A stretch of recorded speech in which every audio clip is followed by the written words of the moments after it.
প্রতিবেশীর সাথে বিভিন্ন বিষয়ে ঝামেলা, তুচ্ছ ঝামেলা, সেক্ষেত্রে ঝামেলায় জড়াতে চাচ্ছেন না, যেটা হচ্ছে আপনি মানিয়ে নিচ্ছেন।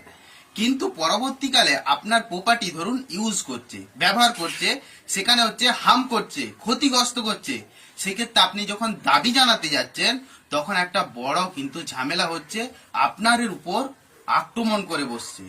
তুচ্ছ ঘটনা, সেই ক্ষেত্রে আইনের ব্যবস্থা নিচ্ছেন না, সেক্ষেত্রে তুচ্ছ বলে অন্য অপরজনকে কিন্তু সাহস কিন্তু বাড়িয়ে দিচ্ছেন। একটা উদাহরণের সাহায্যে বোঝা যাক। এই রিসেন্টলি একজন আমাকে বলছিল যে তাদের মধ্যে ঝামেলা হয়েছে, বাড়ি থেকে ক্যামেরা লাগিয়ে দিয়েছে, ক্যামেরার মাধ্যমে তার মুভমেন্টটাকে নজরদারি রাখছে এবং তার সদর দরজার একদমই মূল সদর দরজাতে ফোকাস করছে। এই সিসিটিভি ক্যামেরার মাধ্যমে মানুষটার কিন্তু প্রাইভেসিটাকে কন্ট্রোল করছে অপর মানুষ।